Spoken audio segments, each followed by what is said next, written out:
It's me again, Get Back Family Vlog. So, ngayon mga kapam, dahil araw ng mga puso, ayan, mayroon tayong masarap na hapunan. Ayan, kasama ang family.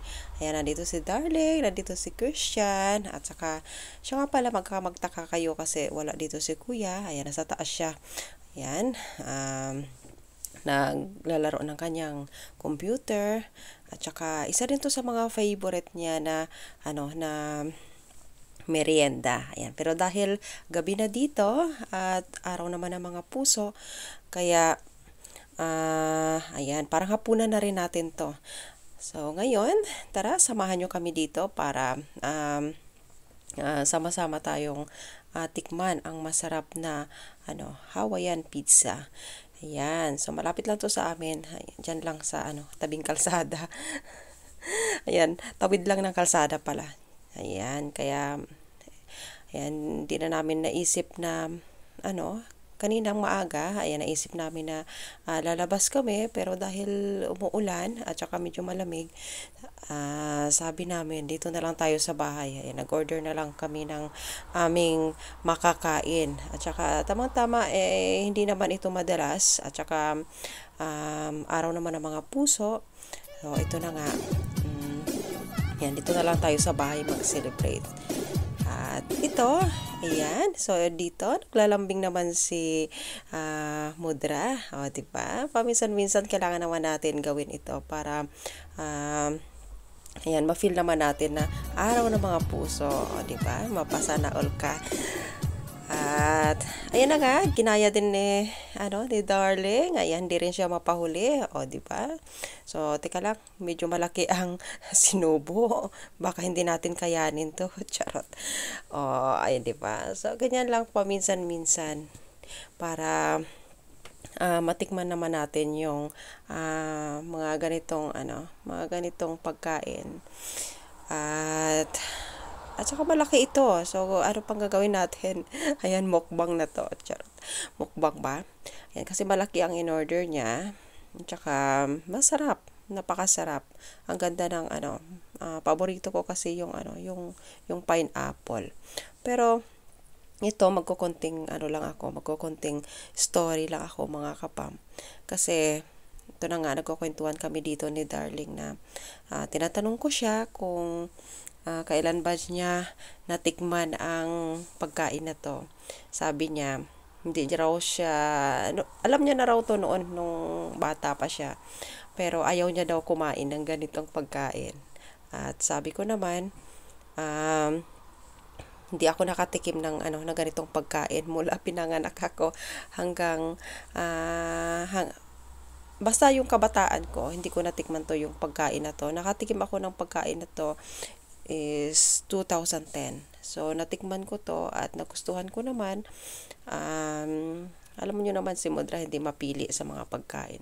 Kung lahat ng mga pagkain diyan na hindi ko pa kilala o hindi ko pa natitikman, ayan, yung parang ugali ko na talagang tikman ko kung ano ba talagang lasa nito, ganito, ganon. Pero alam niyo si Kuya, napakahirap niyang bigyan ng pagkain kasi minsan, tingin pa lang, pag ayaw niya talaga. Pero ito, isa sa mga paborito niya. Kaya naisip namin na, sige, ito na lang siguro i-order natin. Total, araw naman ng mga puso, di ba? Hindi naman araw-araw ganito. Once in a blue moon lang naman ang pagtikim ng ganitong pagkain. Kasi, siyempre, as Filipino family, nakasanayan na natin talaga yung magluto tayo sa bahay, kumain tayo ng sarili nating pagkain. Minsan may mga nabibili din tayong pagkain dyan sa labas na hindi pa natin nasubukan. O, diba? May time na medyo tinatamad tayo magluto. O, sige, bili na lang tayo ganito, ganon. So, sana dahil araw ng mga puso, ayan, nag-enjoy kayo kasama ang inyong family. Ito, dito sa part na to is binilisan ko na ang aking pagbo-voice over, video nag-blurred. At malapit na maubos. Syempre, diba? Nag-i-enjoy talaga at masarap. Masarap ang ganito kasama yung family mo.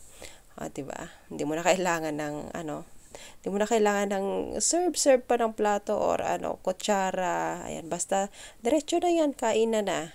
Diba? So, dito nga si Christian. Ayan, Ayan, dahil busy siya manood. Nag-enjoy siya sa kanyang pinapanood. So, ganyan lang.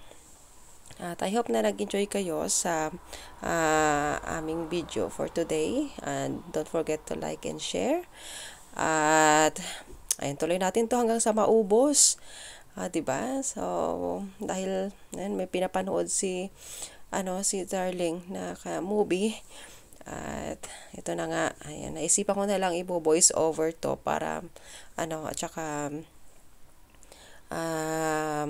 ayan, kailangan ko na rin to tapusin kasi dapat kagabi pa to. Ayan, nag-edit ako kagabi at hindi maganda ang aking pagkagawa kasi nandito tayo kagabi, nanonood tayo ng movie. Kaya inulit ko na naman, siguro mga 10 ulit na to, charot. Pero sana ito okay na. At ayan, sana wag niyong kalimutan lagi na sumuporta. At ayan, mag-comment lang kayo dyan. At syempre, magpapasalamat din kami sa lahat ng mga member. Ayan, na laging sumusuporta dyan. Sa taon na to, itong taon na to, ay itong bagong simula. Ayan, bagong simula. At ayan, magpapasalamat kami syempre sa inyong lahat na sumusuporta, nanonood. Sana hindi kayo magsawa na panoorin ang aming mga latest upload. Ayan. Sana okay lang tayo lagi, wala tayong wala tayong karamdaman. At masaya lang tayo kasama yung ating pamilya. Hahaba pa yung ating buhay. Heart. 'Di ba? Dahil ng mga puso, minsan lang to sa isang taon ginagawa yung ganitong selebrasyon. Kaya ito, enjoy lang, enjoy. At sana hindi lang kami, syempre yung inyong mga pamilya din. At ayan, abangan ang susunod na aming i-upload. Ayan, so dito malapit na rin ito matapos.